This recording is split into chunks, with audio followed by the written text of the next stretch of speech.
दृष्टि एस के audio article programme में आपका स्वागत है। आज का हमारा आर्टिकल द हिंदू में प्रकाशित लेख है economy in lockdown on India's worst case scenario और बिजनेस स्टैंडर्ड में छपे लेख over 100 million Indians could fall below poverty line के सम्मिलित सारांश पर आधारित है। इसमें टीम दृष्टि के इनपुट्स भी शामिल हैं। यह ऑडियो आर्टिकल सामान्य अध्ययन प्रश्न पत्र 3 के आर्थिक विकास खंड से जुड़ा है। आइए लेख की शुरुआत करते हैं। भारत में आर्थिक महामारी, देश पर दोहरा संकट। कोरोना वायरस महामारी के प्रकोप और लॉकडाउन के चलते पूरी दुनिया अभूतपूर्व वैश्विक मंदी से गुजर रही है। ऐसी आशंका जताई जा रही है कि आने वाले समय में हालात 1929 की आर्थिक मंदी से बदतर हो सकते हैं। इस महामारी से पहले ही भारतीय अर्थव्यवस्था आर्थिक सुस्ती के दौर से गुजर रही थी। उस पर कोरोना वायरस का हमला दोहरी मार साबित हुआ है। सरकार ने कोरोना वायरस को फैलने से रोकने के लिए देशव्यापी लॉकडाउन घोषित किया है। इससे संक्रमण के मामलों पर तो असर पड़ा है, लेकिन देश भर में आर्थिक गतिविधियां ठप हो गई हैं। लोगों की आवाजाही रुक गई है। वस्तुओं का उत्पादन, मांग और आपूर्ति प्रभावित हुई है। रोजगार छिनने से लाखों लोगों के सामने रोजी रोटी का संकट खड़ा हो गया है। एक बड़ी आबादी के सामने भूखों मरने की नौबत है। खेती, किसानी, उद्योग धंधे और व्यापार वाणिज्य से लेकर सरकार की आमदनी और खर्चे तक इंडियन इकोनॉमी का ऐसा कोई सेक्टर नहीं बचा जिस पर कोरोना वायरस की मार न पड़ी हो। हालांकि लॉकडाउन के दूसरे चरण में कोरोना अप्रभावित क्षेत्रों में कुछ आर्थिक गतिविधियों के लिए छूट दी गई है, लेकिन ये छूट नाकाफी हैं।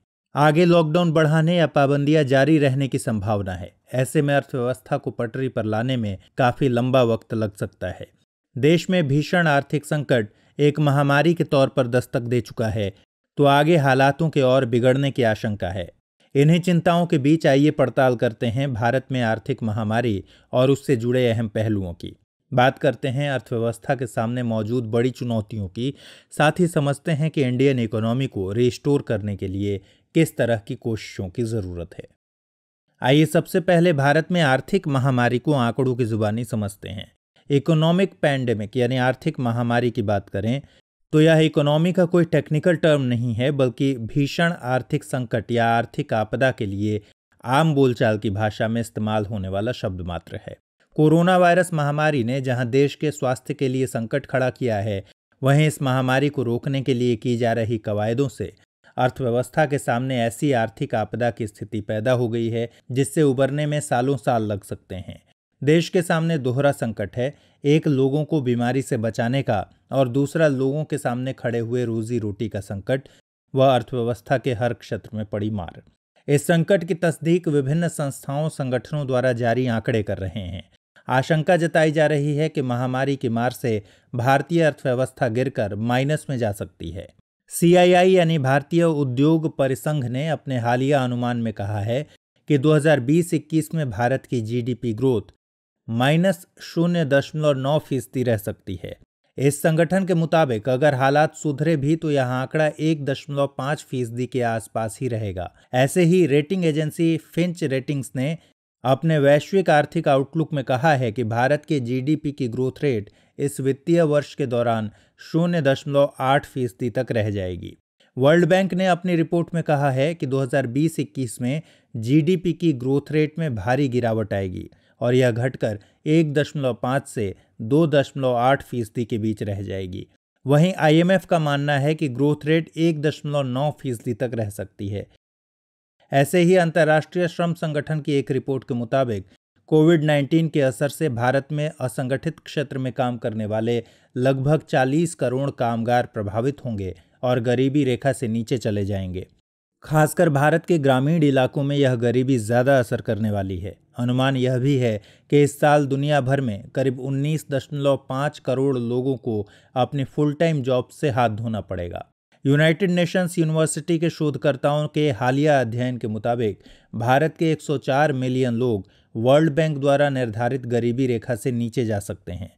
फिलहाल भारत के 60% यानी लगभग 812 मिलियन भारतीय गरीबी रेखा से नीचे हैं।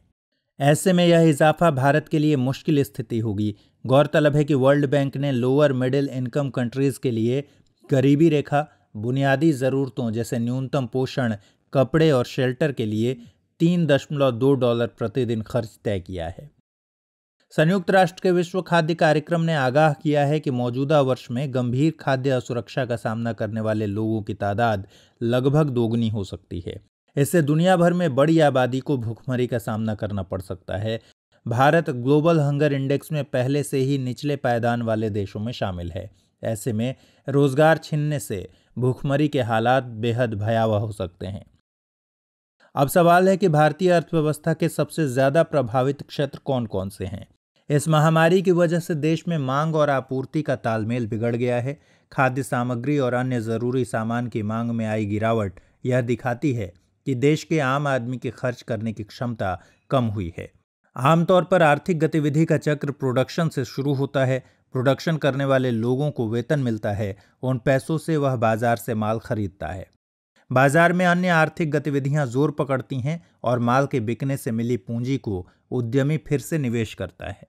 लेकिन फिलहाल लॉकडाउन से यह चक्र टूट गया है। उत्पादन बंद है, श्रमिकों को वेतन नहीं मिल रहा, आर्थिक गतिविधियां ठप हैं और बाजार में मांग लगभग शून्य है। साथ ही सरकारी और निजी नौकरियों में सैलरी के कटौती जैसे कदमों ने लोगों के हाथ तंग कर दिए हैं। अब लोग जरूरी चीजों पर भी कम खर्च कर रहे हैं।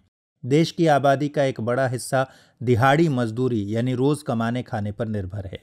देश के 90% से ज्यादा कामगार असंगठित क्षेत्र में काम करते हैं। इसमें छोटे मोटे काम करने वाले, रेहड़ी पटरी खोमचे वालों के रोजगार छिन गए हैं। कंस्ट्रक्शन गतिविधियां ठप होने से भी करोड़ों मजदूरों के पास आय का जरिया नहीं बचा है। इससे लाखों लोग बेरोजगार हो गए हैं और गरीबी की ओर बढ़ रहे हैं। लॉकडाउन होने से देश में बड़ा नुकसान आपूर्ति श्रृंखला पर पड़ा है। ट्रांसपोर्ट बंद होने से उत्पादन से लेकर बाजार तक वस्तुओं की आवाजाही बाधित हो रही है। साथ ही महंगाई और कालाबाजारी बढ़ी है। माल ढुलाई बंद होने से खेतों से फसल मंडियों तक नहीं पहुंच रही है। नतीजतन किसान सब्जी फल जैसे उत्पाद खेतों में ही नष्ट करने को मजबूर हैं। फसलों की सही कीमत नहीं मिलने से किसानों के सामने बड़ा संकट है। एयरलाइन, ट्रैवल, टूरिज्म, होटल और हॉस्पिटैलिटी जैसे सेक्टर्स का कारोबार ठप हो चुका है, इसलिए इन पर भी सीधा असर दिखाई दे रहा है। इनके अलावा शेयर बाजार और वित्त क्षेत्र भी कमजोर हैं। आयात निर्यात पर कई तरह की पाबंदियां जारी हैं, जिससे घरेलू उत्पादकों और सरकार की आय पर भी असर पड़ा है। इस दौरान वित्तीय संस्थानों की सेहत खराब होने की आशंका भी ज्यादा है। अगर कोई भी वित्तीय संस्था डूबी तो वह अन्य कंपनियों को भी नुकसान पहुंचाएगी। ऐसे में पहले से ही बैड लोन और एनपीए का सामना कर रहा बैंकिंग सेक्टर और ज्यादा दबाव में आ जाएगा। ऊपर से आर्थिक गतिविधियां कम होने से सरकारी खजाने में जीएसटी और दूसरे करों से आने वाले पैसों में भी गिरावट आएगी, जबकि कोरोना से निपटने में सरकार के खर्चे बढ़ेंगे। इस बीच ऐसी विपरीत परिस्थितियों और अर्थव्यवस्था पर छाए संकट को रोकने के लिए सरकार ने अब तक कई कदम भी उठाए हैं। आइए जानते हैं आर्थिक संकट से निपटने के लिए भारत सरकार ने क्या कुछ कोशिशें की हैं। कोरोना वायरस से प्रभावित अर्थव्यवस्था और गरीबों की मदद करने के लिए केंद्र सरकार ने 1.70 लाख करोड़ रुपए के पैकेज का ऐलान किया है। इसमें प्रधानमंत्री गरीब कल्याण योजना के अंतर्गत वित्तीय आवंटन भी किया गया है। इसके तहत सहायता राशि डायरेक्ट कैश ट्रांसफर की जा रही है। इसके अलावा खाद्य सुरक्षा के जरिए गरीबों को राशन मुहैया कराया जाएगा, जबकि खाद्यान्न आवंटन को दोगुना किया गया है। जरूरतमंद कामगारों को राहत देने के लिए कर्मचारी भविष्य निधि खाते से 3 महीने का मूल वेतन या जमा राशि का 75% जो भी कम हो उसे निकालने की अनुमति दी गई है और मनरेगा के तहत श्रमिकों की मजदूरी भी बढ़ाई गई है। सरकार ने किसानों को लाभ पहुंचाने के लिए 2020-21 में देय 2,000 रुपए की पहली किस्त अप्रैल 2020 में ही पीएम किसान योजना के तहत खाते में डालने की घोषणा की है। इसी तरह कृषि आधारित आपूर्ति श्रृंखलाओं में विघटन यानी विशेष रूप से खराब होने वाली उपज का वेस्टेज कम करने के लिए किसान रथ मोबाइल ऐप लॉन्च किया गया है। आरबीआई ने भी अर्थव्यवस्था को बचाने के लिए कई कदम उठाए हैं। इसके तहत रिजर्व बैंक ने रेपो रेट को 15 साल के निचले स्तर पर यानी 4.4% तक कम कर दिया है। सीआरआर में कटौती करके लिक्विडिटी को बढ़ाया गया है। इसका मकसद है कि बैंक सस्ती दरों पर ज्यादा से ज्यादा लोन बांट सकें और मांग में तेजी आए। साथ ही बैंकों को टर्म लोन्स के लिए ईएमआई 3 महीने तक रोकने की इजाजत दी गई है। दूसरी तरफ कोरोना वायरस महामारी के चलते पूंजी बाजार में उतार चढ़ाव से म्यूचुअल फंड कंपनियों की नकदी हालत पर भी काफी दबाव है। इसके चलते इन कंपनियों को कुछ योजनाओं को बंद करना पड़ा है। नकदी के इस दबाव को कम करने के लिए आरबीआई ने उन्हें 50,000 करोड़ रुपए की विशेष नकदी सुविधा उपलब्ध कराने की घोषणा की है, लेकिन इन कवायदों के बावजूद चुनौतियां अभी कम नहीं हुई हैं। अब सवाल है कि भारतीय अर्थव्यवस्था के सामने क्या क्या चुनौतियां हैं। फिलहाल सबसे अहम चुनौती है गरीब, भूखे, बेरोजगार और बीमार कामगारों के बीच आपात राहत पहुंचाने की। लॉकडाउन के बाद से देश के कई हिस्सों में प्रवासी मजदूरों की समस्याओं में हर दिन इजाफा ही हुआ है। मजदूरों को रोजगार, आश्रय, भोजन जैसी बुनियादी सुविधाओं से जुड़ी समस्याओं का सामना करना पड़ रहा है। इस दौरान सरकारी व्यवस्था भी इन मजदूरों की समस्या का समाधान करने में उतनी सफल नहीं रही है। फिर जो मजदूर अपने गांवों की ओर लौट गए हैं, उन्हें विश्वास बहाली के साथ दोबारा श्रम बाजार में लाना मुश्किल हो सकता है। इसी तरह एक बड़ी चुनौती बेरोजगारी है। महामारी के पहले भी भारतीय अर्थव्यवस्था अच्छी स्थिति में नहीं थी। बेरोजगारी और ग्रामीण अर्थव्यवस्था की दशा चिंताजनक थी, लेकिन कोरोना वायरस महामारी से इन दोनों ही मोर्चों पर चुनौती कई गुना बढ़ गई है। बड़े उद्योग भले ही इस आर्थिक संकट को झेल जाएं, लेकिन छोटे और मझोले उद्योग शायद इस महामारी की वजह से बने इस स्थिति को बर्दाश्त न कर पाएं। और अगर ये उद्योग नहीं उभरे तो इनका अस्तित्व और इनमें नौकरी करने वाले लोगों का रोजगार नहीं बचेगा। अगर लंबे समय तक नौकरी न मिल पाने की समस्या को वक्त रहते नहीं सुलझाया गया तो देश में सामाजिक अशांति भी बढ़ सकती है। एक चिंता यह भी है कि कोरोना वायरस महामारी से निपटने के लिए कई देश संरक्षणवादी नीतियों का सहारा लेंगे, जैसा कि अमेरिका अपनी इमिग्रेशन पॉलिसी बदलकर शुरुआत कर चुका है। ऐसे में प्रवासी भारतीयों के रोजगार पर भी खतरा मंडरा रहा है। इससे प्रवासी भारतीयों द्वारा भेजे जाने वाले रेमिटेंस में भी कमी आएगी। कोरोना वायरस महामारी से उबरने के बाद दोबारा विश्वास बहाल करना एक बड़ी चुनौती होगी, क्योंकि कोरोना वायरस का संक्रमण फैलने के डर से वैश्विक स्तर पर व्यापार और आवाजाही पर असर पड़ा है। ऐसे में देशों और लोगों को पर्यटन और माल आवाजाही के लिए प्रेरित करना मुश्किल हो सकता है। साथ ही भारत के लिए भी अपनी अर्थव्यवस्था को वापस पटरी पर लाना एक बड़ी चुनौती साबित होगी। अब सवाल है कि आखिर क्या हो इन सब का समाधान। कोरोना वायरस का संक्रमण बढ़ता जा रहा है और अब तक इसकी कोई वैक्सीन या प्रॉपर इलाज खोजा नहीं जा सका है। ऐसे में जो मौजूदा हालात हैं उसकी रिकवरी कब हो सकेगी, इसका आकलन करना फिलहाल संभव नहीं है। इसलिए सरकार को जीवन बचाने और आजीविका की रक्षा करने के बीच किसी एक का चयन करने की जरूरत नहीं है। स्मार्ट लॉकडाउन और सावधानीपूर्वक आर्थिक प्रबंधन के माध्यम से दोनों लक्ष्य प्राप्त किए जा सकते हैं। इसके लिए सरकार को लोगों की जिंदगी बचाने के उपायों के साथ आर्थिक महामारी के संकट से निपटने के लिए जल्द ही एक व्यापक रणनीति तैयार करनी होगी। मौजूदा आर्थिक आपदा को नियंत्रित करने के लिए सरकार को नीतियों में जरूरी बदलाव करने, नई नीतियां बनाने और राहत पैकेज देने जैसे कदम उठाने होंगे। यह भी सुनिश्चित करना होगा कि सभी को भोजन मिल सके। इसके लिए राशन कार्ड और सार्वजनिक वितरण प्रणाली को सार्वभौमिक बनाने की जरूरत है, ताकि जरूरतमंद लोगों को मुफ्त अनाज मिल सके। प्रवासी मजदूरों के लिए देश के हर राज्य में मनरेगा, उज्ज्वला और पीडीएस जैसी योजनाओं का लाभ मुहैया कराने की व्यवस्था की जानी चाहिए।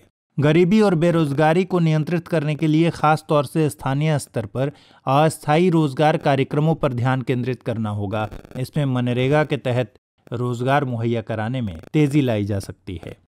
देश में बड़ी आबादी के रोजगार की कड़ी असंगठित क्षेत्र से जुड़ी है, जो स्वरोजगार, कृषि और छोटे उद्यमों से अपनी आजीविका चलाते हैं। ऐसे में राहत पैकेज का एक बड़ा हिस्सा असंगठित क्षेत्र पर केंद्रित होना चाहिए। आर्थिक गतिविधियों में तेजी लाने के लिए पूंजी और श्रम दोनों की जरूरत है। ऐसे में सरकार को ऐसी कोशिशें करनी होंगी जिससे ये दोनों ही आसानी से उपलब्ध हो सकें। लघु एवं मझोले उद्योग भारतीय अर्थव्यवस्था की अहम कड़ी हैं। सरकार को उन्हें दिवालिया होने से बचाना होगा। ऐसे ही छोटे उद्यमों और स्वरोजगार में लगे लोगों को कर्ज और सब्सिडी दोनों ही मुहैया कराए जाने चाहिए। सब्सिडी में लॉकडाउन की अवधि के साथ ही अतिरिक्त 30 दिनों के वेतन की व्यवस्था की जाए, ताकि उन्हें पहले की स्थिति में लाया जा सके। ऐसे ही कार्यशील पूंजी जरूरतों को पूरा करने के लिए उन्हें अगले कुछ महीनों तक ब्याज मुक्त कर्ज मुहैया कराया जा सकता है। खुदरा व्यापार, होटल उद्योग और मैन्युफैक्चरिंग सेक्टर में रोजगार बहाली के लिए गंभीर प्रयास करने की दरकार है। वहीं कृषि और संबद्ध क्षेत्रों को ठीक करने के लिए नीतिगत कदम उठाने चाहिए। मांग और आपूर्ति को दोबारा रेगुलेट करने के लिए राजकोषीय प्रोत्साहन उपाय करने चाहिए। सरकार को अपने खर्चों में भी कटौती लानी होगी ताकि वित्त की कमी से निपटा जा सके। इसी तरह बैंक ऋणों के लिए 3 महीने की किस्तों में जो राहत दी गई है उसकी मियाद बढ़ाई जानी चाहिए।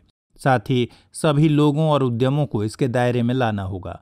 बैंकिंग सेक्टर की खराब हालत को देखते हुए जरूरतमंद बैंकों, एनबीएफसीज और अन्य वित्तीय संस्थानों के लिए भी सरकार को वित्त की व्यवस्था करनी होगी ताकि यह तंत्र सुगमता से काम करता रहे। भारत को अपने वित्तीय बाजारों को और ज्यादा उदार बनाने की जरूरत है। इसके अलावा सरकार को रोजगार सृजन के दीर्घकालिक उपाय कर हर साल तकरीबन 1 करोड़ जॉब सृजित करने होंगे ताकि बेरोजगारी और गरीबी पर लगाम लगाई जा सके। कोरोना वायरस से पैदा हुआ यह भयावह आर्थिक संकट भारत के लिए एक मौका भी है। इस संकट को एक अवसर के रूप में बदलकर भारत बीमार क्षेत्रों को न केवल ठीक कर सकता है बल्कि देश में ज्यादा विदेशी निवेश को आकर्षित करने के लिए व्यापक सुधार भी कर सकता है। इस संकट से अंतर्राष्ट्रीय स्तर पर पैदा हुए एक्सपोर्ट गैप को भारत अपने घरेलू क्षेत्र को मजबूत करके भर सकता है। इसके लिए सरकार को निर्यात को प्रोत्साहन देने की हर संभव कोशिश करनी होगी। इससे घरेलू स्तर पर रोजगार में तेजी आने के साथ विदेशी मुद्रा भंडार में भी तेजी आएगी। एक तथ्य यह भी है कि भारत अभी जनसांख्यिकीय लाभांश के मामले में अनुकूल स्थिति में है। अपने युवा श्रम बल और उचित सोशल डिस्टेंसिंग के सहारे भारत अन्य देशों के मुकाबले ज्यादा तेजी से अर्थव्यवस्था को दोबारा रफ्तार दे सकता है। इससे भारतीय अर्थव्यवस्था फिर से पटरी पर दौड़ सकती है। आइए अब नोट करते हैं आज का सवाल। सवाल है, कोरोना वायरस महामारी से उपजा आर्थिक संकट भारतीय अर्थव्यवस्था के लिए चुनौती भी है और अवसर भी।